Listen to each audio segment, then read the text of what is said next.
Assalamualaikum sahabat-sahabat yang dirahmati Allah.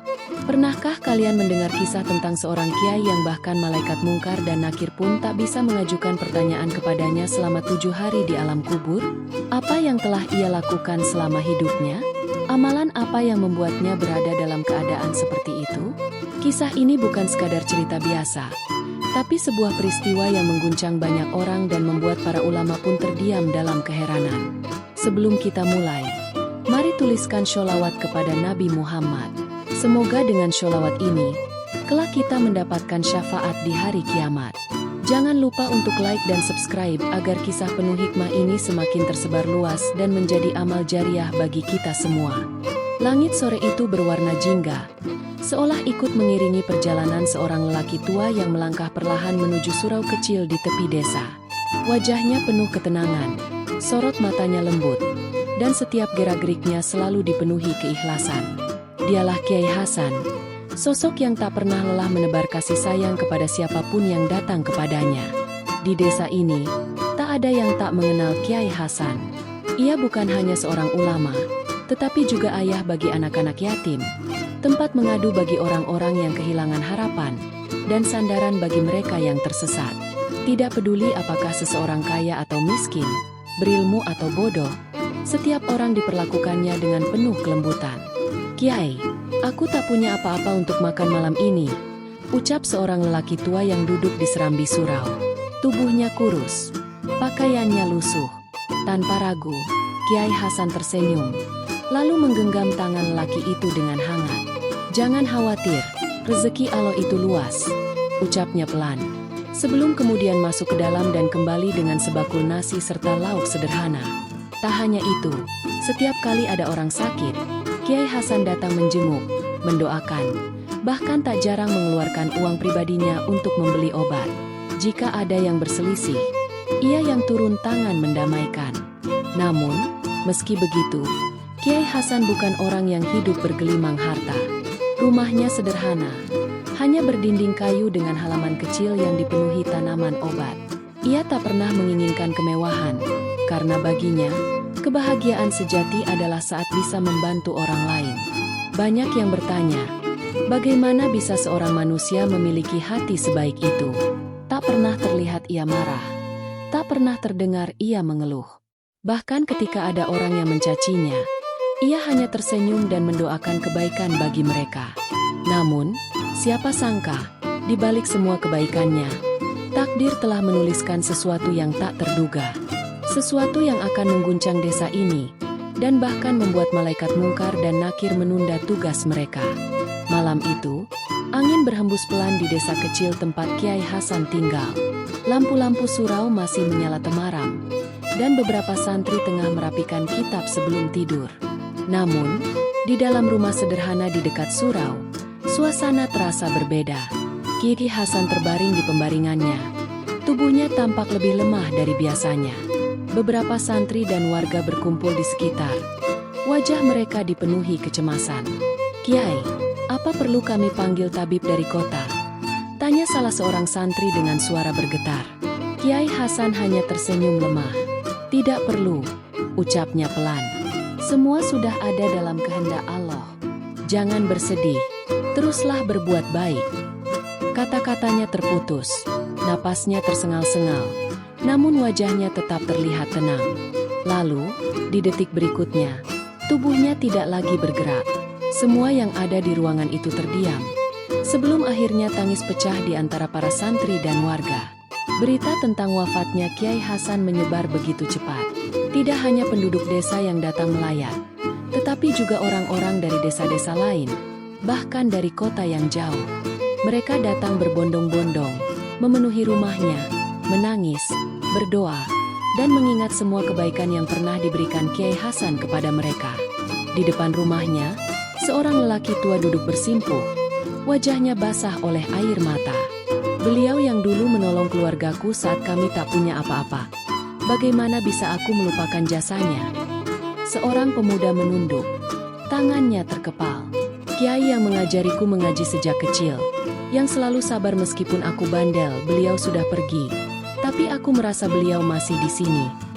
Di tengah-tengah pelayat yang terus berdatangan, sebuah keanehan mulai terjadi. Biasanya, pemakaman seseorang hanya dihadiri kerabat dekat dan tetangga. Namun kali ini, jumlah orang yang datang semakin bertambah, bahkan terus berdatangan hingga malam. Saat tubuh Kiai Hasan dibaringkan di liang lahat, langit mendung seolah ikut bersedih. Namun, saat tanah mulai menutup jasadnya, tak ada yang menyangka bahwa sesuatu yang luar biasa akan segera terjadi. Tanah merah yang baru saja menutupi jasad Kiai Hasan masih basah. Udara sore terasa berat, seolah ikut merasakan duka yang menyelimuti desa. Namun, ada sesuatu yang berbeda dari pemakaman ini. Biasanya, setelah pemakaman selesai, para pelayat akan berangsur-angsur kembali ke rumah masing-masing. Tapi kali ini, tak satu pun dari mereka beranjak pergi. Mereka tetap berdiri di sekitar makam, berzikir, membaca doa, bahkan ada yang menangis tanpa henti. Malam tiba, namun makam Kiai Hasan tetap ramai. Beberapa orang menyalakan lampu minyak, duduk bersila sambil membaca Al-Quran. Suara doa bergema di udara, bercampur dengan isak tangis mereka yang kehilangan sosok yang begitu dicintai. "Aku tidak bisa meninggalkan makam ini," ucap seorang lelaki paruh baya. "Rasanya seperti ada yang menahanku, seolah aku belum bisa menerima bahwa beliau benar-benar telah pergi." Santri-santri Kiai Hasan pun memilih untuk tetap tinggal. Mereka tidur bergantian di serambi surau, sementara yang lain berjaga di dekat makam. Semakin malam, semakin banyak orang yang berdatangan. Entah dari mana mereka datang, tapi langkah kaki terus terdengar mendekati tanah peristirahatan Kiai Hasan. Hari pertama berlalu. Pagi menyingsing, tetapi makam itu masih dipenuhi orang. Setiap kali ada yang pulang, datang lagi rombongan lain. Hari ketiga, makam Kiai Hasan masih dikelilingi pelayat. Mereka datang dari desa-desa jauh, bahkan ada yang menempuh perjalanan berhari-hari hanya untuk bisa duduk di tepi pusaranya, melantunkan doa dengan penuh haru. Di antara mereka, ada seorang ibu yang dulu ditolong Kiai Hasan saat anaknya sakit keras. Dengan air mata yang terus mengalir, ia menaburkan bunga di atas tanah merah yang masih basah. "Kalau bukan karena doa-doanya, anakku mungkin sudah tidak ada di dunia ini." Suaranya bergetar, sementara tangannya terus meraba batu nisan, seakan tak ingin kehilangan jejak sosok yang begitu berjasa dalam hidupnya. Santri-santri yang dulu belajar mengaji kepada Kiai Hasan pun tetap bertahan. Sebagian dari mereka mulai kelelahan, tapi setiap kali mereka hendak beranjak pergi, hati mereka seakan menolak. "Aku merasa belum cukup membalas kebaikan beliau," ucap salah seorang santri. "Aku ingin tetap di sini setidaknya sampai 7 hari. Hari keempat, orang-orang mulai menyadari sesuatu yang aneh. Biasanya, setelah beberapa hari, jumlah pelayat akan berkurang. Namun yang terjadi justru sebaliknya. Setiap pagi, semakin banyak orang yang datang, dan semakin banyak doa yang dilantunkan. Di surau, para santri terus mengaji. Suaranya menggema hingga ke pelosok desa. Setiap rumah menyalakan lampu di malam hari, seakan mereka enggan membiarkan desa ini terlelap dalam gelap. Di alam barzah, malaikat mungkar dan nakir masih menunggu. Mereka telah mencoba beberapa kali untuk mendekati makam Kiai Hasan, namun setiap kali mereka mendekat, doa-doa itu semakin menguat, seolah menjadi penghalang yang tak bisa ditembus. Mereka telah melihat banyak manusia yang dimakamkan, telah menunaikan tugas mereka kepada ribuan jiwa, namun baru kali ini mereka dihadapkan pada sesuatu yang berbeda. Dan hari kelima pun tiba, tanpa ada tanda-tanda bahwa semuanya akan mereda. Hari kelima, langit di atas desa tampak teduh.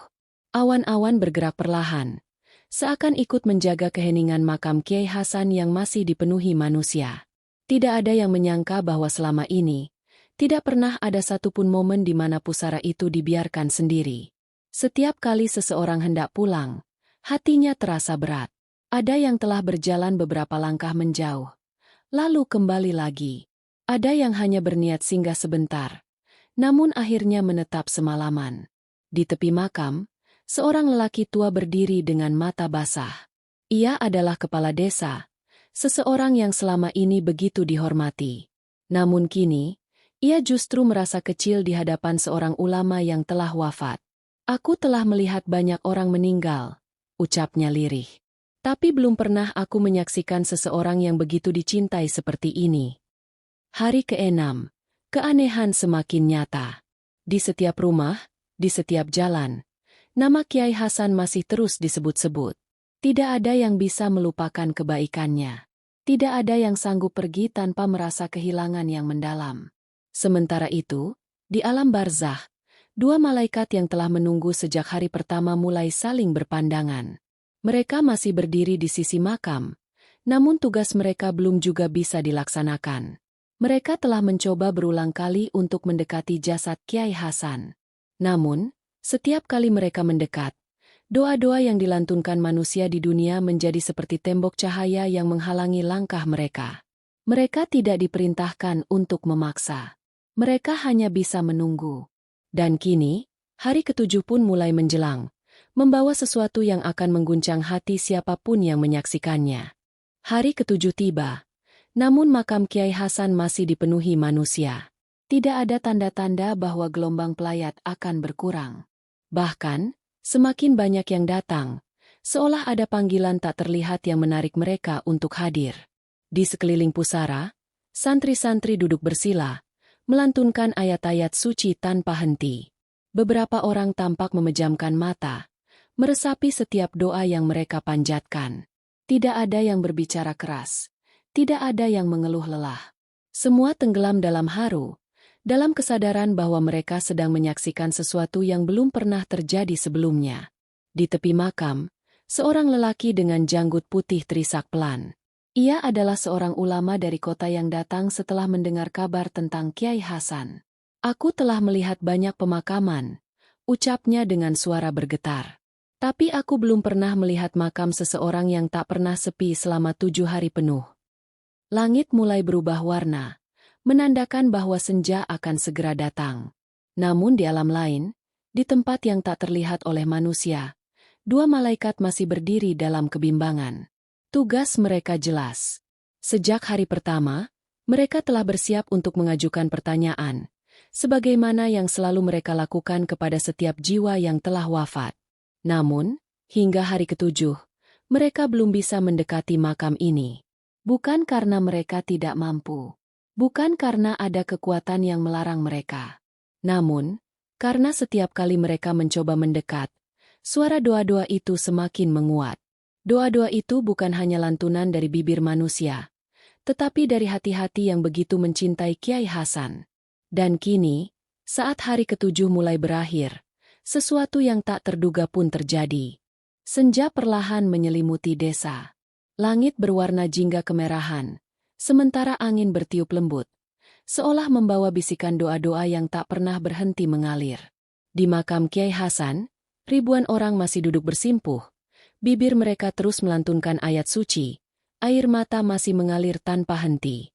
Hari ke-7 telah tiba. Seharusnya, ini adalah batas waktu bagi para pelayat untuk kembali ke kehidupan mereka. Namun yang terjadi justru sebaliknya. Mereka tetap tinggal, mereka tetap berdoa, dan nama Kiai Hasan tetap menggema di setiap sudut desa. Di tepi makam, seorang pemuda menatap pusara itu dengan mata yang berkaca-kaca. Ia adalah salah satu santri kesayangan Kiai Hasan, seseorang yang dulu sering ditegur karena kerap lalai dalam ibadah.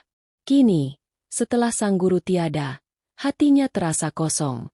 "Kenapa aku baru menyadari semua ini setelah beliau pergi?" bisiknya. Tangannya menggenggam tanah makam dengan erat. "Kenapa aku baru merasa kehilangan sekarang?" Malam mulai turun, tapi tidak ada yang beranjak pergi. Di alam lain, dua malaikat masih berdiri, menatap makam yang sejak hari pertama tak pernah sepi. Mereka telah menunggu begitu lama, namun tugas mereka belum juga terlaksana. Mereka tidak bisa bertanya kepada seorang yang masih didoakan oleh begitu banyak manusia. Mereka tidak bisa mengajukan pertanyaan kepada seseorang yang namanya masih disebut di setiap helaan napas mereka yang mencintainya. Sampai kapan mereka harus menunggu? Sampai kapan doa-doa ini akan berhenti? Atau mungkin, tidak akan pernah? Malam semakin larut, suara zikir masih bergema, dan di bawah tanah yang sunyi, jasad Kiai Hasan tetap bersemayam dalam keheningan. Dan kisah ini belum benar-benar berakhir. Kisah ini mengajarkan kita tentang betapa berharganya kehidupan yang dipenuhi dengan kebaikan, keikhlasan, dan kasih sayang kepada sesama. Ki Hasan adalah contoh nyata bahwa seseorang tidak hanya dikenang karena ilmunya, tetapi juga karena hatinya yang selalu memberi tanpa mengharapkan balasan. Dalam Al-Quran, Allah berfirman, "Sesungguhnya orang-orang yang beriman dan mengerjakan kebajikan, kelak Allah yang Maha Pengasih akan menanamkan rasa kasih sayang dalam hati mereka." Quran Surat Maryam, 96. Ayat ini menunjukkan bahwa siapapun yang hidup dalam kebaikan, maka kecintaan kepadanya akan tertanam di hati manusia, bahkan setelah ia tiada. Kiai Hasan telah menunjukkan bagaimana akhlak yang baik dapat meninggalkan jejak yang mendalam bagi orang-orang di sekitarnya. Namun, perlu diingat bahwa kisah ini adalah fiktif yang dibuat seperti nyata agar kita semua dapat mengambil hikmah darinya. Semoga cerita ini menginspirasi kita untuk selalu berbuat baik, karena kebaikan tidak akan pernah sia-sia. Terima kasih sudah menyimak cerita ini. Jika kalian menyukai kisah ini, jangan lupa untuk like, berikan komentar tentang pelajaran yang kalian ambil, dan subscribe agar tidak ketinggalan kisah-kisah penuh hikmah lainnya.